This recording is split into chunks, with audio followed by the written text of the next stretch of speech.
Hello, hello, hello, everybody, and welcome back to another episode of the Koop'd podcast. As always, folks, my name is Koopa. Each week, I sit down with one of my friends, drive our Chevys down to the levee, and we talk about all the happenings and pop culture and what we're doing and everything that that the world is providing us content-wise. And this week, folks, as you can, you'll tell by the title of our episode, one-track mind this week. We're keeping it very, very simple, folks. We are reviewing the 24th film in the Marvel Cinematic Universe, Black Widow. It's finally here, and I'm really excited. I could not do this by myself, though. I had to call in once again the big guns to talk about this movie with me today, and rejoining us on the podcast as he did a few weeks ago to talk about. Well, I believe we talked more comic book stuff. Talked about the Falcon and Winter Soldier and Invincible, and joining us once more, coming to us all the way from Texas, Mr. Banjo. Banjo, my man, how are you? Yo, I'm chilling, brethren. I'm chilling, man. Very happy to be back on the podcast with you once again, shooting the shit, talking about Marvel movies and how bad they are. Just kidding. They're never going to be bad ever, no matter how. It doesn't matter like what Marvel comes up with it at this point, bro. Like, but that's for a little bit later on in the podcast. But anyway, very happy to be here, cooped up once again, man. Yeah, no, and I'm happy to have you, man. For sure. It's I'm so excited about this movie. I'm more excited than I thought I would. But I think before we kind of jump into that, how you been since the last time we chatted? Things are different now. Tournaments are starting to open up again. I know in your neck of the woods you've been very busy. So how are things been? It's been cool, man. Been back in the swing of things, especially with casting. The community, when it comes to Smash Brothers and the FGC, it's starting to just come back alive here in Texas, especially with all the big weeklies popping up once again. In my city, I have a regional that's happening August 21st called Spiral Mountain. It's Spiral Mountain because Banjo lives there. Anyway, yeah, so everybody was so enamored with the first regional that I ran for the Houston Tech Rodeo, and everybody was so happy about it and over the moon. The venue decided that, hey, bro, if you just want to come back and run another one, you can do that. And we're going to run Spiral Mountain August 21st. We got a bunch of stuff happening in Texas just in general, like not only Spiral Mountain, but of course Low Tide City, which is going to be a who's who of Smash players and community members from the FGC as well coming to Texas, throwing down. Shout out to Attorney Locator, that's like the family up there in Dallas, and then we have the Hardest Smash that was just announced. We're gonna have the homie Cat come through for that event that's happening in Central Texas over there in Waco. So yeah, as far as things going back to normal for me, it's a damn sight better than 2020. I'll say that. Yeah, no, for sure, man. I totally feel that, especially given where we were this time last year. We're in the midst of the pandemic, and even though during the summer things kind of gave you that false sense of security that things were maybe taking a turn for the better, but maybe not necessarily the case once the fall kind of kicked back around, and it's now that we have access to the medicines and stuff, and as well as things just the case is starting to decline, in depending on what part of the world of the country you live in, Right. it definitely is kind of starting to get back to normal. And I think, now that we are here in the Lord's year 2021, and things are, I think, officially returning to normal, because we have a Marvel film to talk about. Banjo, we haven't got to talk Yes. about a film in a minute. So I think I'll before we get into the fun stuff, I think I'll ask you, when this movie was first announced, where was your excitement level at then, and where is it out now? Because when I was in the process of looking, just kind of studying up for this movie and getting ready to talk about it, it dawned on me that this is the first Marvel film released in 2 years. It's been 2 years since the last time, since Spider-Man Far From Home came out. So I'm curious where your head was at, going into this film now, given that, there's we're in the midst of 3 TV shows, and, we kind of see where Marvel's going with this. So where were you feeling with this, very openly known prequel story in the MCU? So keep in mind, right, that like we're fresh off of like so if there was no pandemic, right, Hmm. we're fresh off of Endgame. So being fresh off of Endgame and then Far From Home, and then the movie coming after was obviously Black Widow. In my head, I'm just thinking like this movie's gonna be it'll be like a standard origin type deal. You know what I'm saying? Some nice filler content is what I was thinking that I was gonna be headed into, and everybody had this. I think like not everybody, but some people had this notion that like, oh, like it's Black Widow, it's not going to be that interesting. And you know what? I'm in that camp, right? I was in that camp, and I was thinking to myself like, this movie's not going to be all that great. I'm just here to make sure it checks the boxes. And back then, and then now, I still felt the same way. You know what I'm saying? So my excitement level was kind of just like, meh. You know, I'm interested. I'm interested to see what happens. And then the movie gets delayed for over a year and a half. Well, what is it, like a year and a half? It was almost 2 years, right? The movie got delayed. Yeah, well, I think because that's a really important point, and I don't think enough people like realize how fucked up the schedule got because of COVID. Like when Yeah, you really look at it, because this film was supposed to come out on May 1st of 2020 is when it was slated to come out, boy. and so it got delayed. Well over a full year. This movie got delayed a couple of times. But not only did it get delayed, it totally set back the other stuff they planned on doing. Because if I remember correctly, I was trying to find a picture to kind of like refresh my memory on how this was changed pre-COVID, but I believe we were supposed to get this show we were supposed to get Black Widow first, and then Falcon and Winter Soldier was supposed to come out summer of last year, and then we were supposed to Yes. get Eternals, and then I think we were supposed to get WandaVision. We're supposed to get WandaVision sometime like in March of this past year, because then I think in April we're supposed to get Doctor Strange like immediately after it. So there's and again, give or take, because that Spider-Man got announced, so Spider-Man probably like takes a date in there at some point, probably stays in the December slot where it's originally at right now. But yeah, everything got kind of tossed on its head, and you may be worried a little bit of like, oh god, like how is this gonna like like fuck up the continuity and whatever. But for the most part, and again, we're gonna start with non-spoiler stuff first, and then I'll make sure to flash a graphic on screen whenever we start talking about Oh boy, I'm glad you put that disclaimer because I was ready to be like, hey, look, man, I'm about to talk about the movie in full graphic detail. yeah. So I'm glad you put up a spoiler Yeah, warning. yeah. Thank you. I'll make a note for myself later to edit that in to the video. But yeah, I think despite all the trials and tribulation this film had, again, getting delayed however many times it did, and I think Disney really wanted to wait to put this out in the theaters, because I think when they showed their hand that they were going to put some of their new films on Premiere Access, like Mulan was a Premiere Access movie. There's a couple of other films that they did with that as well. I think they were really trying to avoid that with Black Widow, but I think they bit the bullet, figuring realizing it's like, all right, by the time if we delay this one more time, by the time everything else comes out, hopefully we'll be in a better place as a country to where they don't have to do that. And I don't think they're going to do that for the other films, but we can talk about that at another time. But yeah, listen, the film is here. It came. This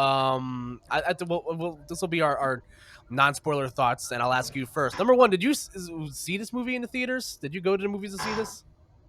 I had to. There was only one way that I could truly like re-experience re-experience the Marvel experience, the MCU experience is definitely seeing in the movie theater. So I went up there to that Star Cinema, got myself one of those Star Cinema pizzas, got me one of those, got me like a 16-ounce brewski, and I just kicked it, bro. Kicked it in the movie theater. It was last Thursday, and I damn sure wasn't paying no $30 for no Premiere Access on Disney Plus. That's for damn sure. You got me messed up. If I'm gonna spend $30 at a theater, I need to. If I'm gonna spend $30 period, I need to spend it at a theater. I'm not gonna spend it at the house try to get some access to this movie. This is fun because now we get to have both experiences because I actually paid for this on Disney Plus. Word! Yeah, Oh my god. yeah. Listen, it was definitely it was. I wanted to do this for at least one of these movies. Now I am Okay. like you. I am a stickler for theater experience. I only want to experience movies, especially if it's movies I give a shit about. Like I have a friend of mine who we've seen every MCU movie in the theaters together since Captain America: Civil War. So like we really wanted to try to go to the movies for this, but and I was ready to like I don't know how often the theaters by you did this, but I know certain chains, if you could pay like $100 or whatever to like rent out a theater, Oh yeah, we do that here. yeah, so like I really wanted to do that for Black Widow, but there was like zero available screen times, and I was ready to pay the Marvel tax to watch this. I was ready to spend like 150, like me and my girlfriend for my birthday, she rented out a theater for me to watch. We watched Back to the Future together, and yeah, my favorite Word. movie of all time. Great film. That's Yeah, so and that was crazy. fun, and that was about it was about $100 or so, and we got like we got the whole theater to ourselves. We got to pick she got to pick the movie. She just happened to pick Back to the Future, and we got food alongside with it as like a package deal. But I was ready to spend like $150 to like get a theater to myself to watch Black Widow. I was ready to do that because I am so deeply back invested in the MCU again. Given how great the television shows have been. And I tried. I looked really really hard, but there are no available dates. So I'm just like, you know what? We'll get some snacks. We'll put it in park and on the couch. Get a big screen TV with a sound bar, and I gotta say, Hell yeah. at home, it was a comfy experience. I think if there's any of the films I wouldn't have mind seeing at home, it's probably this one. And I guess we can use that as a springboard into our into our non spoiler thoughts on the film. Banjo, what did you think of this movie? I thought the movie was pretty good. I thought the movie was pretty good. For like for an origin story, I felt like Black Widow did exactly what it was supposed to do, which was keep it interesting, right? Like where this is, the timeline takes place, like like giving a little background as to who Black Widow is, and the agency that she's in, and her family. And I think like one of the things that I was just looking for in the movie was to just find a way to stay invested, right, and Mm-hmm. find a way to just be like generally just interested in the material. And I gotta say, I was legitimately like, oh wow, this is really it's pretty compelling, pretty entertaining, and like it just like it in okay, yes, it feels formulaic, Yeah, right? of course. It does. It feels formulaic. It feels like it's done everything that every other origin story is, has done, which is try to just establish some ground, or some basis as to what this character is and what her motivations are and things like that. And I mean, at a base level, I can't be mad at it. It's just what the origin story does. So I wasn't like thoroughly impressed or over the moon with the movie, but I will say that the movie was definitely well done. And I gotta say that I was a little bit surprised because like this movie was supposed to be out a year ago, Yeah, yeah, and Marvel has been like hitting me over the head with like this narrative, like, oh, this is the first Marvel movie back since the pandemic kind of ended, and it's it's Black Widow, and I'm just like, bro, I get it. Like I understand. So I got my ass up, got to the theater, and I'm very happy I watched it. I was thoroughly entertained, and if anybody happens to find their way to a movie theater sometime, in the next couple of weeks, or if they're Mr. Monopoly and they want to spend that money on Disney yep. Plus, then I say go for it. It's well worth a watch. Yeah, no, you echoed a lot of my same sentiments, and I love Black Widow the character. Scarlett Johansson's portrayal of this character for the last 10 plus years has been great. She is again, she's a fan favorite for a reason. You She know, really has been in this thing since Iron Man 2. Holy yeah, people shit! forget Oh that. my god, I bro. remember during the midst of the pandemic last year, I was my girlfriend had not seen like a lot of the Marvel films, so we decided to go have a binge, and I felt kind of bad skipping over Iron Man 2 because I'm just like, this movie really isn't that great. And I told her, I'm just like, listen, all you need to know is that Terrence Howard is now Don Cheadle, and and Scarlett Johansson is Black Widow. That's all you need to know. And we just kind of scurried past that one very quickly. Yeah, I'll give you the Cliff's notes. Yeah, It's one of, like, Iron Man 2 definitely one of them filler movies, but like it's Black Widow's origin. yeah, So it's Black Widow's introduction into the MCU as a whole. sure. So And again, we this character has been a fan favorite, for years. She's one of my favorites. I absolutely, this character is a scene stealer. She's great, and I was very very excited when this movie was announced. I was a little worried that it might be too little too late, and I'm not the biggest fan of prequels. I think most people would agree with that prequels are a little, if they're done right, they're really really good, but sometimes if they're you very much teeter on like a Monsters University, type situation with prequels where it's just like, right, like, I enjoy seeing more of these characters, but at the same time, it's just like it's not really progressing the story. And I'll say, again, it's a non-spoiler. This isn't really spoiling anything. This movie, for at least for now, like big picture wise, we don't know how it's gonna like function into Phase 4. There's a couple of seeds that are planted, in the post credit scene. Because spoiler alert, there's a post credit scene, and I will say one of the benefits of watching this movie at home is that I could fast forward to the post credit scene, which was dope. I right, love that. right. That was nice. As much as I love seeing all the credits scroll by of all the different units that worked in this film, a man's got places to go. So that was an added benefit. But definitely the post credit scene definitely drops a couple of it definitely kind of sets up where the trajectory of this movie will probably end up. But I will say this movie was a lot of fun. It felt very, Jason Bourne, like, sort of like actiony at times. Um, I thought I was going to like be kind of like roll my eyes at some of the family stuff, but this is really the summer of family. Fast Nine and this movie really are really hammering home the family stuff. And Florence Pugh is great. She steals the screen on so many instances. David Harbour, again, from if you're familiar with Stranger Things, he was fantastic. He's one of my favorites. He, Like, honestly, yeah, like when it comes to just character actors in general, man, this man just brings it every time, bro. yeah, he's the best. I was very, very pleased with his performance in this. And again, Scarlett Johansson kills it. If this movie, I needed this movie to do justice to a character who I personally, and maybe we can talk about this, I feel like who was wrongfully robbed in that scene in Endgame. I was upset. It should have been Clint. It should have been him. But I agree. yeah. I'm not gonna lie to you, bro. Like, I definitely agree, but I get why they did it.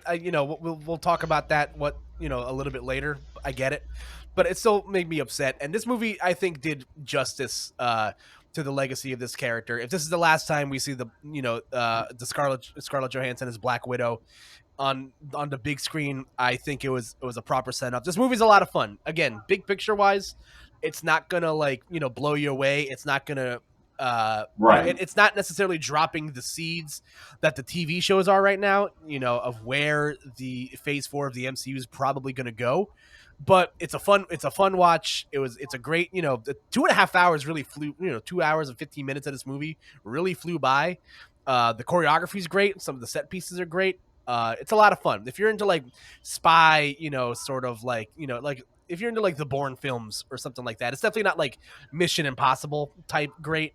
It's not, but it's definitely like it's good. It's a lot of espionage going on. You know what I'm yeah. saying? Yeah, Like it's definitely it's not. really It's really not good like stuff. Thor 1. It's not near those like that like bottom tier of like the MCU movies. But it's pretty like middle of the road. It's not a perfect movie by any stretch of the imagination, but it was a lot of fun. I enjoyed this film a lot, and I think it's definitely worth your time, however you choose to see it. But in order to really get into the meat of this film, we got to Yes. talk about the spoilers. We got to let the people know that we're gonna deep dive this. Break it down to a fine powder. So Mike, can I say this just go really right quick? ahead. Just really quick. Just a spoiler warning. We're gonna talk about the movie in full detail. There's a spoiler Yeah, putting warning. an editing note We're, in here for war- me right now. we're, At the 20-minute mark, please flash a spoiler warning alert across the bottom of the we're screen. letting you know now that this is where we're really gonna like dive into this shit Yeah. like for real because there's like while it's still Black Widow and while the movie is great, there's still a lot of impact for not only this movie but like the implications that this movie brings. So Yes. it's spoiler warning. Yeah. We'll So warn you yeah, again. one more time. If Spoilers. you guys haven't, come back, watch the movie, listen to this podcast in full. It'll be here. If you don't care about spoilers, do you, man? I guess it's fine. But yeah, I don't know where you want to. We can go like from the beginning of the film and then talk about the implications. But so what? Yeah, we can go from the very start. Okay, so we go like at the beginning of the movie where basically it's already implied that Black Widow and her family are basically uh sleeper cells. They're sleeper agents, right? Mhm. For the Russian, for Russia, right? Yeah. During not the time of the Cold War, but like whatever conflict Yeah, I might be guess it's there. like good in like the 80s. I guess she's working for. Oh, Right. yeah, it's like I forget what it's called. I don't want to be inaccurate and say like it's a KGB or something. Yeah, You know what I'm exactly. saying? Yeah, like they're I don't want to be inaccurate in saying yeah, that. Right. they're So working undercover for like Russian spies, or yes. it's essentially. I'm pretty sure they say it's Hydra. I think at one point Melina says she's that she was maybe like working for Hydra or something. It feels very Yeah. Yeah. Hydra Yeah. without Yeah. actually saying it's Hydra. So they're definitely working for the bad guys. Right. Because it makes sense because like the super soldier program like basically Alexei was like the first and only like super soldier, which is his arc is actually hilarious because like he's a super soldier for Russia, and in Russia he's revered as a hero, and he thinks like he's like hot shit, but he's just like, bro, does Captain America ever talk about me? And like, bro, like everybody knows, like, bro, we know you fraud. Like he was in that prison scene. It's like, bro, we know you're fraud, bro, but we choose actively not to mess with you because he broke that dude's wrist, Hmm. and he didn't even try. You know what I'm saying? But I digress. Like basically, the seeds being planted there is like the seeds like it's very grounded in the respect that like basically like everything's just still connected. You know what I'm saying? The Super Soldier program went through more than just Captain America. We saw that through the Falcon and the Winter Soldier, right? Like not only was Alexei chosen for the Super Soldier program, but also there were some Americans that were chosen for it that weren't Captain America. Yes. You know what I'm saying? Bucky got affected by it, like things like that. I think that's pretty cool. Something that I also noticed that is that you know how like how Black Widow how they got inducted, how her and her sister got basically inducted into becoming Black Widows. And I'm just like, damn, like I didn't know they got scooped up when they were like kids. Like Yeah. that's actually just like super like fucked up. Like Yeah, it's definitely it sucks. It's not a. It was hard to watch. Seeing again the movie opens with young Scarlett Johansson. Was young Natasha and young Yelena. Living in suburbia Ohio, and then you soon realize that like things are not as they seem. They're on the run. They seem it's something very funny about a 6-year-old girl like very comfortable like moving stoppers out of the bottom of a plane and like picking up bullets off the floor. Like that was Right. that was very strange. CGI down David Harbour definitely looked a little weird. Not sure how I felt about that. If that was actually like that was a lot. But then you see him, flip over that truck, and then you learn. And I think I was again worried a little bit how this movie would like play in timeline wise because so much has happened so far. As you're going, if you've seen The Falcon and Winter Soldier, that's probably the show that'll like best prepare you for what you're gonna like see some of in this movie, even though it's not really like big implications in the plot. But like you're not like blown away but at the existence of like another super soldier, as again Alexei is, the Red Guardian is this Russian equivalent of Captain America. And he's like, when he's saying he maybe ran into Captain America in the 80s, going back what it's like, oh yeah, he could have maybe seen like he could have seen Isaiah Bradley Captain America in the 80s or something like that. Like Right. like like, Right. like having that extra layer of knowledge is like, yeah, like all the shit he's saying probably isn't crazy. So like there's a few implications of that. And you get to see a lot more of Natasha's family life and her weird strained relationship with her sister. And I think again one of the pluses I'll give to this movie, again, Florence Pugh was absolutely amazing. She as Yelena Belova, again another addition, iteration of the Black Widow. She eventually breaks free of Dreykov's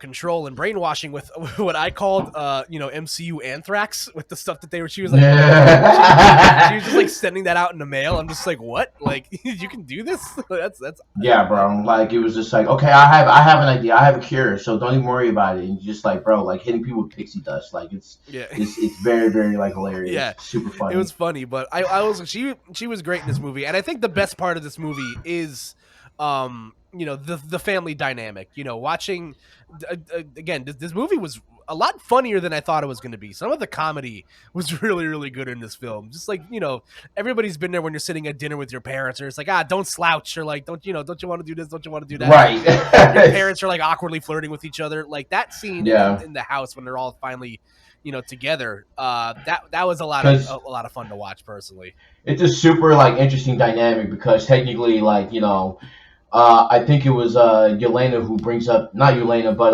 it was Natasha who brings up the fact that like none of this was real. This was never real. Yeah. Like we were never a family. And then here they are, you know what I'm saying, acting like very much, how a family does. You know what I'm saying? And I think that, while Natasha denied it, it was definitely real for her. Right? Yeah. While Natasha and Yelena like wanted to deny it, it was definitely, real for them, even though they were all just basically embedded agents for for Russia. So like just like to see that dynamic kind of play out as they get older. Yeah, they have a lot of resentment for each other, but yeah, they also have like a lot of heart, and a lot of that heart is basically humor. We got the mom naming like Alexei like after the pig. You know what I'm saying? Like we have Alexei trying to comfort his daughter, quote unquote, with like stories of him like pissing on his hands, things like that. Like it's just like funny things like that, like the that really like hide up like the true like the darkness that was just like basically that that family. Because another funny callback is like Natasha's like misdirection. Yes. Right? Yep. Like Natasha like has this like talent for like just completely leading someone on and putting someone in the other direction or whatever. Yep. Cause like I remember how she told the Avengers like I never had a family until this one, and which technically she was wrong. So was she telling a lie on purpose to protect them? Like that's the type of layered shit that like I thought about whenever like I left the movie, because I was like, bro, like everybody talks about how like characters like Loki and characters like Iron Man are like one step ahead, but like Natasha's really like 5 steps ahead. She like thinks of everything after everything. Like she's actually very, very smart. Yeah, no, I agree. I love that little like misdirect of when she finally gets in front of Dreykov, and I gotta say I was a little that whole like sequence where he's like, oh yeah, like I have a pheromone lock on the widow so that you like if you smell me you can't hit me. I'm just like that is So twisted. That is some fucked up shit. Like that's gross. yeah, bro, it's wild. Yeah. Like I never would. That's some diabolical shit. That's some end boss shit. Yeah. Like it's just like, bro, like you're not at the level required to hit me. So Yeah, and you don't get to fight. and going back to the writing, there's a couple of great scenes. Again, the scene where Yelena's making fun of Natasha for how she like poses after she lands, and like that comes back a couple of times, and I just thought that was so funny because like anyone that's ever I feel I should have asked like a couple of my friends that like have older or younger sisters like how they feel about this. It's just like like I feel like that if you have like a sibling of any sort, it's just like you really like those tender moments of them just like teasing each other. They like they almost choke each other unconscious in that really Right. great fight scene in Budapest. And again, Yelena has that great line of dialogue when they break out Alexei out of when they break him out of jail, and he's just like, oh, like, don't you, Liz, is it your time of the month? And she goes into like again paying back to that that great writing from Joss Whedon all the way back in Age of Ultron, where Natasha like calls herself a monster and implying that she's a monster because she can't have kids, but like they really turn it around, and I think that's credit to like and having a female director and a female producer, being able to write those jokes in and like and be like, oh yeah, that's what happens when they cut out our ovaries and reproductive organs. He's like, okay, I get it. Like stop! You don't have to tell me this anymore, please. Like that was it's like not. That was. It's like, bro, you gave us up to them. Yeah. Like, what you mean? Like, yeah. And again, there's a lot of that, but. Yeah, I would say like it was really funny because going into this film, I was definitely the most excited about the Taskmaster, and I guess we can talk about that a bit here. Again, oh my god, Taskmaster, bro. one of the most famous villains in Marvel comics, one of my personal favorite villains. In comics, super cool. Has the ability to mimic any fighter. One of the hardest boss fights in the Spider-Man game. For the PlayStation, that boss fight was stupid hard. Like, so I don't. Going into this movie, I was. Again, I thought the costume looked kind of dumb.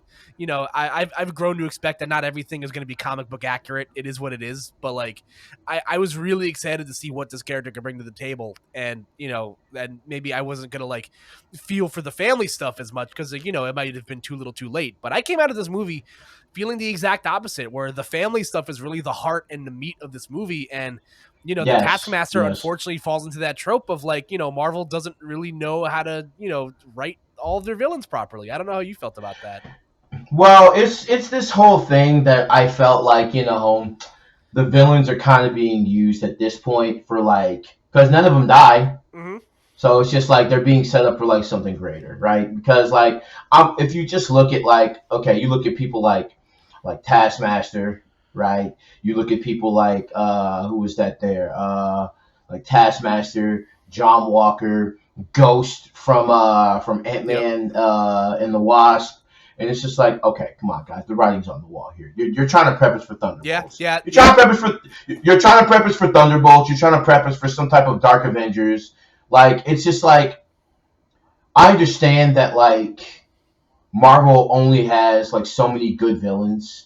And you can only just basically kill off so many. But for them, I'm guessing Marvel's probably thinking like, we could just repurpose these guys for someone else. But in the meantime, they could at least make for just, a good villain. If I'm being like 100%, if I'm being like really, really real, like there hasn't really been like a super compelling villain.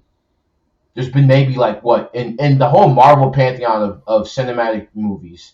There's been maybe like what, less than out of 24 films, less than 5. I'd say compelling villains. Less than 3, probably just 3, right? Yeah, I'd say just going off the top of my head, like the 3 that come to mind are Thanos, obviously, Loki, if you want to count him as a villain now, because how that character's developed. But Loki and then Killmonger are the three that everyone bring up, in my opinion. I don't know Yeah. if I'm missing anybody else, but Nah, I'm with the same because like I can name a bunch like Obadiah Stane, like come on, bro, okay. yeah.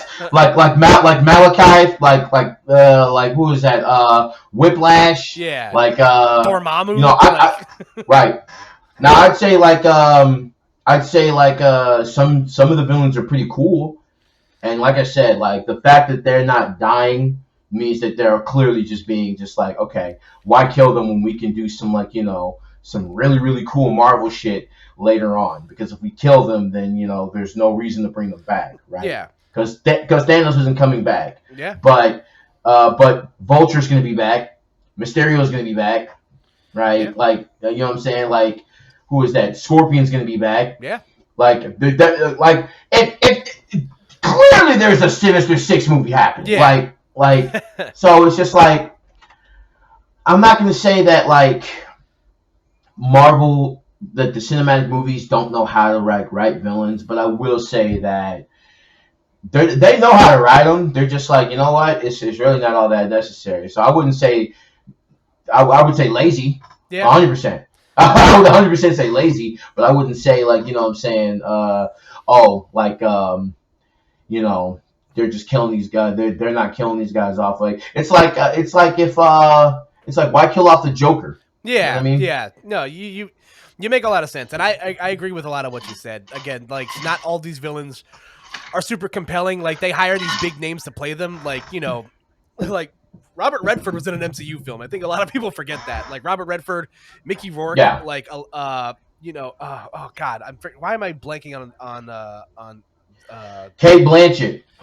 Yeah, like Kate Blanchett, obviously, even and Hela was probably one of like the coolest villains too. That they've added. Kurt Russell as Ego, like these aren't like aren't slouches that they're like hiring to be these villains. I agree with what you say. They have their rogues gallery so set. Like there's only a handful of villains in this universe that matter for something, and you're seeing. I agree with you. I guess we can talk about the post credit scene, now. But the post credit scene ends with Yelena going to visit the grave of Natasha. In modern time, I guess it's 2024, 2025. Yeah, I think it's 2025, right? Yeah. 2025, and she goes and visits the grave of her sister. Because she died in Endgame for some reason. So she passed away in Endgame, and I think she's like coming to realize this, and which brings up an interesting point. Like, what did she get snapped? Did Yelena get snapped? Did she get Thanos snapped when it all went down, bro? What has she been doing on the back end? But in that post credit scene, she meets up with the government lady from Falcon and the Winter Soldier. Yeah, Julie Louis-Dreyfus as playing Madame Hydra, or Contessa Val de La Fontaine, I believe is what her comic book accurate name is. It was I remember reading an article when Julie Louis-Dreyfus, if you're not familiar, Elaine from Seinfeld, and also she was in Veep, which I hear is a really good show on HBO. Yes, but she made her appearance in, it was like episode 4 of Falcon and the Winter Soldier, when she was talking to the John Walker after he returned back to the States and was stripped of his title as Captain America. And I read an article that came out that said that this character was originally supposed to debut in Black Widow. And, I, again, agree with what you said. If you look at the trajectory of what you're doing, they have their quote unquote evil, Black Widow. They have their evil Captain America. If you've, spoilers for the Shang-Chi trailer coming up, by the way, if you're avoiding that, Abomination pops up in that trailer. So, Abomination and Wong. Yep. Yeah, so they're definitely setting up the Thunderbolts, and also with with Zemo escaping in or just getting thrown on the raft in Falcon and the Winter Soldier. They're definitely setting up the Thunderbolts or some sort of Dark Avengers thing as we argue of which Avengers are going to come first, Dark versus Young. I feel like both of those could be on a collision course to each other, but that definitely feels like the direction they're going. It feels like they're Florence Pugh might play a big role in the Hawkeye series that's supposed to supposedly be coming out this year. Yes. So that's potentially an interesting wrinkle because again, they're I don't know much about the production cycle of that show, and from what I understand, only like out of movies that directly out of shows that directly tie into movies, I think the only two that are like confirmed to like actually tie into a film are WandaVision and the Doctor Strange and Miss Marvel into the Marvels. So I could probably be if I'm wrong on that, I'll someone will correct me in the comment section. But Which is so it's just so ridiculous how these things coincide because you talk about like basically what Dark Avengers and the Thunderbolts versus probably the Young Avengers because in that Hawkeye show is Kate Bishop. mm-hmm. If this isn't any indication that come on Kate Bishop, Speed, Wiccan, Kid Loki, like bro, like come on, like, even with this is even with Quantumania coming out in what was that 2022, 2023? That movie is supposed to come out. yeah. Yeah, like they recasted Cassie Lang. Catherine Newton was going to be playing the role of Cassie Lang. So we got Stature potentially on the way as well, which is crazy. Like if you're seeing the seeds of what Marvel's trying to do, going forward, which is why we said at the beginning, this movie right now, we don't really know if it's like essential viewing or not. Like there's films you can skip, of course, but there's films that you watch where they like immediately what the impact's going to have on it. And this film right now, we don't know like how big of a splash it's going to be, but we know that that Florence Pugh is probably going to play an important role coming up. I thought she was going to die in this movie personally. Yeah, I did too. Like when I saw that Nat was because I saw a photo that said, "Oh yeah, like Nat's wearing the vest that she was wearing in the movie," which again, another great piece of physical comedy. Thought that was hilarious. Like it's got pockets. Like it's that was funny, but I thought she was gonna die, and I'm glad that none of those characters die. So like it sets the stage to potentially see David Harbour as the Red Guardian again at some point in the future. I think that's really really cool. And yeah, also we talked about the Taskmaster. We actually haven't talked about the biggest plot twist of the Taskmaster is that it's Dreykov's daughter, which is Bro, again that shit was kind of. I was like, bro, this shit kind of. That's kind of messed up, bro. Like, well, because here's the thing: like they were very secretive of who was actually playing the Taskmaster in this film. I had read nothing about who they casted to play them, and the actress's name that I just had up on my screen before, but this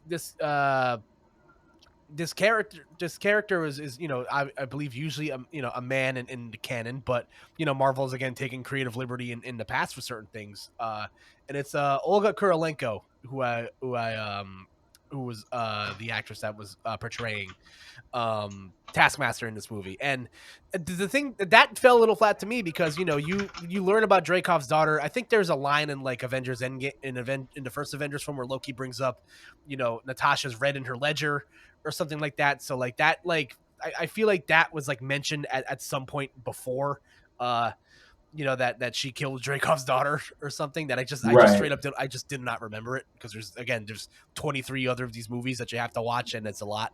But yeah, and you eventually get the payoff of I guess what happened in Budapest between her and Clint, which is interesting. Does Jeremy Renner get a credit in this movie because he is strangely all over this movie? right, because like, and it's crazy because like we hear about this like between like Clint and Natasha, we hear Budapest. Remember Budapest? Yeah, Budapest is crazy, right? You and I remember Budapest real differently, but Budapest was apparently a nightmare scenario for Natasha. But like, it was like it was Clint who went over there to kill Natasha, but instead Natasha ended up defecting the shield, and then the rest is history after that. But like, I would have liked to have seen, a little bit more of what happened in Budapest in general between them. Yeah. And I guess that's what we're going to get when we watch Hawkeye, more than likely. Like, to basically tie that up. I'm guessing what happened in Budapest is the other side of that coin with Hawkeye, Yeah, 100%. I'm sure. And listen, it was a fun watch. I just checked it out. Jeremy Renner does get an uncredited role in this movie, which is again, he's literally like more in this movie than I thought he was gonna be, which was Right. fun. But yeah, listen, I think they really tried to make you care about like the weight of like who the Taskmaster was, and again, that fell a little flat to me. Hopefully we get to see more of this character in the future. It was fun to watch Scarlett Johansson break her own nose to Yeah, that was gnarly. I'm yeah, not going front, bro. That was that was crazy. fun. That whole sequence was fun. The action sequences in this movie were the best part. I think that that chase in Budapest with the car and through the subway was a lot of fun. That fight scene between Yelena and Natasha was beautifully choreographed. The prison escape was a lot of fun. I love a good prison break scene. That was dope to watch. Like, all the cinematography and like the fight stuff in this movie was really good. Some of the green screening was a little rough at times. Like there's always a couple of instances where like things definitely look like they're shot in like the In the green screen dome, right? yeah, yeah. It definitely like parts of it definitely looked a little bit rough. Like especially on like the carrier ship in the sky. Like that was a little weird, but other than that, again, I this movie is very much worth your time. It's a fun watch. Again, David Harbour, Rachel Weisz, Florence Pugh, all great additions to this movie. The family stuff really really hits home, and yeah, it's definitely worth your time. And I got to. I'll pen this question to you, and if you have any other wrapping up other thoughts on the movie, we'll talk about that. But do you think you were like if Marvel hadn't released 3 TV shows, in the time between this movie getting delayed again and this movie finally coming out, would you feel that you like would this movie be enough to like reignite you into like what the MCU is going to be if versus like we have 2 shows that are finished and 1 show that's about to finish that's really setting the implications of what Phase 4 is going to be, which is like crazy potential multiverse stuff? Right. So, uh, like, so without Black Widow coming out, right? So basically, it would be like you said, it'd be closer to a year and a half okay, so with no Black Widow, no Marvel TV shows, basically Spider-Man: Far From Home, which was a year ago, that would have been our last piece of Marvel content just going forward until this point. Yeah, Basically, if there was no TV, no Black yeah, Widow. yeah. Okay, yeah, I would drive my head through a wall, 100%, because I'm just like, bro, like, especially with like all the stuff that's been rumored, you know, even if there was no television, I'd be like, bro, first off, I need Marvel content, Yeah. and secondly, like, imagine just like it's like an exercise in delayed gratification, right? Yes. So you've been you we've been we got consistent Marvel content throughout the entire Infinity Saga, and then just a year of nope, nope, Yeah. just a year of nope, nope. We're not gonna do nothing. We'll have an announcement for you in January of 2021, and then they just released that first trailer of Black Widow, and I'd be like, in my head, I'm just like, all right, bro, let's do it. Let's get hype, bro. Like, this is the first Marvel thing back. That would probably even get me more hype if I'm being real with you. Wow. No. If I'm being 100, because that would probably give me more hype. Because it's just like, bro, like, if y'all waited a year to give me nothing, like, it's gonna look bad on y'all. So I would assume that y'all would like come all guns blazing if this was the only piece of content that you were gonna give me after a year. You know what I'm saying? After a year of nothing. Yeah. No, I totally feel that in my own regard too, because like we said, like the Marvel shows, I wasn't sure how I was gonna feel about it. I didn't. I watched like the first couple seasons of Agents of Shield. It was whatever. The Netflix stuff was fun to watch, but again, that's not canon outside of like the time periods and like a couple of other things. So like it was really hard to like they were good shows on their own, but like it was really hard to like get like super invested in them the same way because it's not gonna go anywhere. It's gonna end at some point. So, Yes. um, I think the TV shows really surprised me with how much fan service they're providing but also what the implications could be. Because if I had not seen any of this stuff and I got into this movie, seeing everything that I saw, I'd be like, okay, I don't really know what's going to happen here. Julia Louis-Dreyfus is assembling a team of the Dark Avengers. That's cool. Like, what are they going to go from here? But now, like the shows have poisoned my brain to think like one of three things under any scenario. Everyone's either a Skrull, it's Mephisto, or it's Kang. Like that's it. Like Right. that's one of those three things that's gonna happen. And Right. so like I definitely think that like this again, like we mentioned, this movie, how its footprint will how big of a footprint it'll leave will be told at the end of this whole thing. Whenever we get to a point where it's like we kind of understand what's going to happen, because the thing, the way that the shows are going, not many of the shows, I think, well, we can say that about a lot of the shows too, because like we know that Doctor Strange is gonna like finish off the WandaVision story. We just don't know to what extent we're gonna get from that, and we know that or versus a show like Loki, which finishes next week, where that could have like major impact like right away, depending on what happens in that final episode. So Yeah. and again, we're getting right back into that thing that Marvel spoils us, man. We in a little under 2 months, we're getting Shang-Chi, which is going to be fun. Curious to see how they're going to introduce this this new property into an already very immersive, expansive universe. With some stuff that we already are familiar with it, which is the Mandarin, and how things like Abomination are going to play into that, or uh and all that stuff. And then the Eternals comes out in November, and then we get Spider-Man, and then we get Doctor Strange in March. Which, after all these films come and the smoke clears, we're probably going to have a better idea of what's going to happen. We know that Kang is coming Yeah. at some point. We just don't know to what extent that's going to have as a major villain in the MCU. Things could be totally different when we talk about this in like 6 Yeah. months. And he might not even be like the final big bad. He might Yeah. just be the big bad in waiting, because on the back end of this entire phase is the Fantastic Four movie, and we all know what comes with that. So Galactus may or may not be on the way, or it may be Doom. Yeah. Because next year we're supposed to get after Doctor Strange, we're supposed to get Black Panther, I believe. Yeah. Yes, I believe you're correct. So it's just like it's funny to think about this, because like when Shang-Chi drops in September? September 9th, I believe, Yeah. it comes out. Yeah, when Shang-Chi drops, that'll be the last time you don't know who he is. Yeah. That'll be the last time. When the Eternals drop, that'll be the last time you don't know who they are. It'll be the very last time. So like to see like where like the everything is going, and the trajectory like that, I think Black Widow is excellent filler. I really do. I really think it, and I really think it just it strikes a good balance in the MCU pantheon, because it just keeps like a grounded story, because not everything has to be about time travel and space and things like that. Yeah. Like some of the Avengers actually don't have superpowers, right? Some of the Avengers are just like normal, like blue collar guys, guys and girls. Yeah. So it's things like the Falcon and the Winter Soldier and things like Black Widow. It keeps us like grounded, and shows us that, hey, we can provide plenty of interesting stories like here on Earth.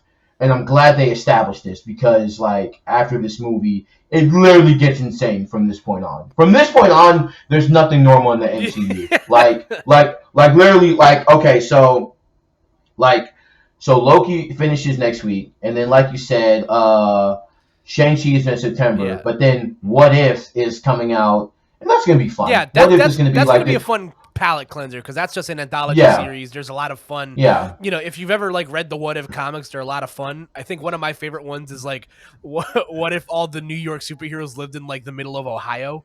Which is like a fun, Right. which is like that's gonna be a fun palate cleanser, because like I agree with what you said. It's like a lot of what comes after this point is crazy. It's so much that it might be a little overwhelming. So at least I think with Black Widow and What If coming out in August, it's gonna be a bit of a nice like kind of like reset to like kind of like gather everything, because I believe the other Miss Marvel and Hawkeye are scheduled to come out this year. One of those is probably gonna get delayed.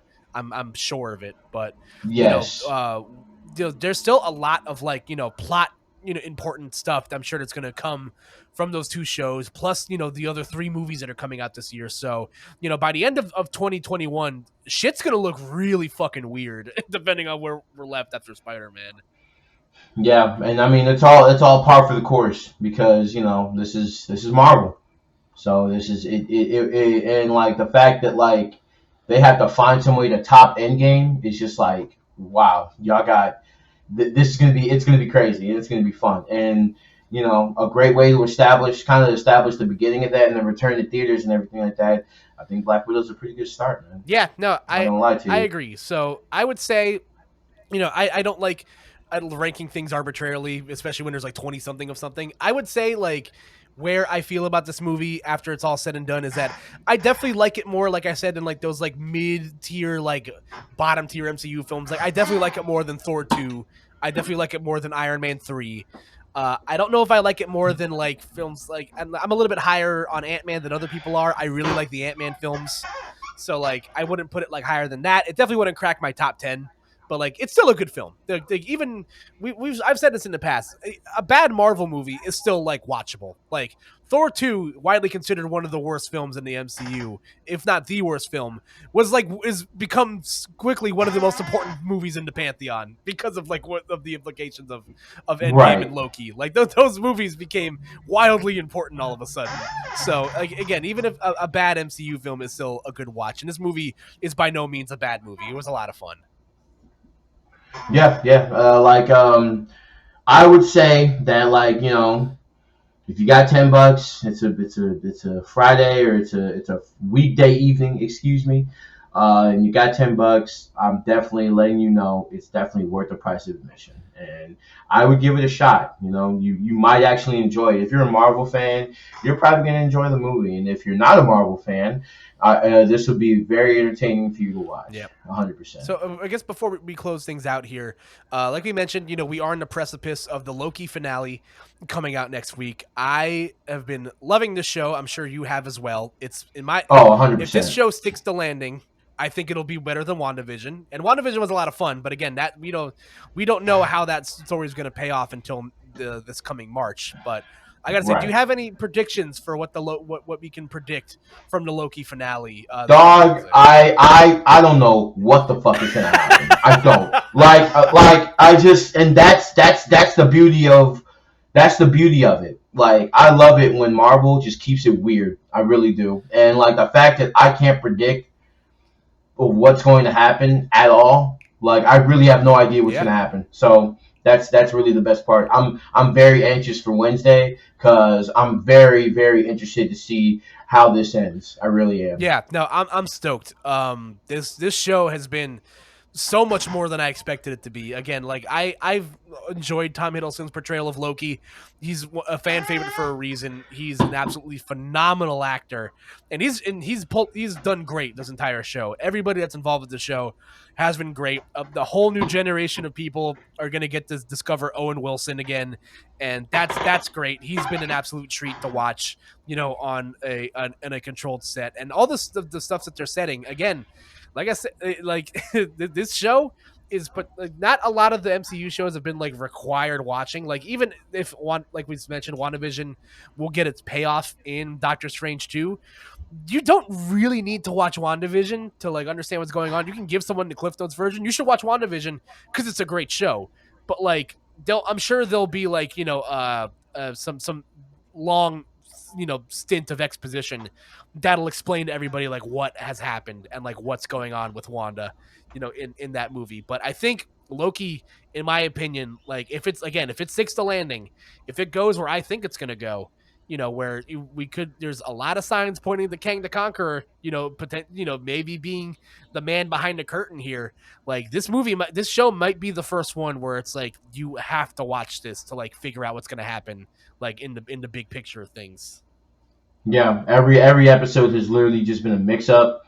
Like nobody really has like figured out like anything. It's just the show is like literally every episode has been enshrouded in mystery, and that's like the best part of it, right? There's always one question after every answer. Like there's another question, and it's just like to keep your audience on its toes like that. to not have like a plot that's like super predictable is the best part about TV. And I think it's the best part about Loki, and I think it's probably going to end up being, like you said, if it sticks the landing, it could be the one Marvel show above all. We will see. Yeah, that's been, I think, the weakest part of the MCU of those shows so far, is that the endings haven't necessarily been great. Like, they're fun, but like the WandaVision finale felt a little rushed. The Falcon and Winter Soldier finale felt a little, it felt a little like too quick. Like, it felt like, again, that's the problem with these limited series, that you only have so much time to like get through something. They're still fun watches, you know. They're still great shows, but I think Loki, like we said, if it nails it, this show could give the show all the Emmys. Give every Loki variant an Emmy in this show. All of them are Right. all of them are great. And again, more potential Young Avengers implications in that show. But you know, we'll talk. I'm sure I'll talk about that at some point in the future. But yeah, that's going to be our Black Widow review episode. Again, this show comes with a recommendation. Please go watch it. It's a lot of fun. Again, you don't, like Banjo mentioned, you don't necessarily have to watch every film before this to really understand what's going on. You're probably going to lose, you know, you might miss some stuff now and then, but as a standalone film, it's a lot of fun. And how it pays off big picture wise, if it does or not, I still think it comes with a Coop'd up seal of approval. 100%, man. Like, if you haven't seen Black Widow, like I said, man, go check it out. The movie ain't bad, bro. So go on, check it out. You got a day to yourself, or if you happen to be Daddy More Bucks and you want to spend that $30 and sit at your house, hey, I can't be mad at it, bro. But either way, you will enjoy the movie. You will enjoy it. Yeah, but yeah, listen, that's gonna be it for us for today. And again, like I mentioned, we have it's a 2-podcast weekend this week, folks. So after by the time this video goes up, the other video probably won't be out. But you know, come back. You know, you'll follow us on all of our social media at Koop'd Up Pod, and there's, you know, sub to the podcast feeds wherever you get your podcasts on, you know, Apple Podcasts, Spotify, Google Podcasts, Anchor, YouTube, like wherever you want to choose to listen to us. You know, stay tuned, because later on this weekend, you know, I talk about the new Pixar series, Monsters at Work, with my buddy Camelange, and then we talk about our top 5 favorite Pixar movies. So, spoiler alert for that podcast: Cars 3 is not bad, and you guys can take with that in whichever context you wish. But Banjo, you got anything you want to plug on the way out? I know we talked a lot about the top, but let the people know at home where they can find you, because you are a very busy man. Listen, y'all find me on Twitter at Banjo Plays Banjo. I got a tournament coming up August 21st, Spiral Mountain in the great state of Texas. If you happen to be in the neighborhood, come on by, man. We got some of the best Texas players that the state has to offer. Y'all come through, play some Smash Brothers, hang out with the homies, get a little sampler before y'all come to Low Tide City in October. And catch me on the commentary grind. I'm literally trying to be everywhere. So if you guys like Smash Brothers commentary, man, I got a reel on YouTube.com. You type in Banjo Plays Banjo / commentary reel, and if you like the sounds, man, please recommend me to your local TO, because if there's a way for me to drive out there, get a plane ticket out there, I'll be there, man. Yeah, we're gonna. I definitely am trying to make it a point to get you here at some point. You know, whether it's this year or next year, but you know, we've definitely got to get the homie out here. We got to kick him, man. It's been a minute. It's been a long time. Yeah, man. Not since Frostbite 2020, but we will return very soon. Banjo and Koopa will return in Smash tournaments. Oh yeah, man. We coming back, man, in full force. But on that note, folks, again, be kind to each other. And again, you can follow me on Twitter at KoopaNJ. Follow the show on Twitter at Koop'd Up Pod. Again, follow us on subscribe to us on all of your podcast feeds or whatever. Leave a like, leave a review, 5 stars, whatever you got to do to get us notice out there. And again, you know, keep an eye out for me at your local tournaments, at your national tournaments. It's that time of the year, man. You know, everywhere it's we're getting there. My commentary reel is also up on YouTube, so you know, check out all that good stuff. But until then, folks, have yourselves a wonderful weekend and take care. Later, guys.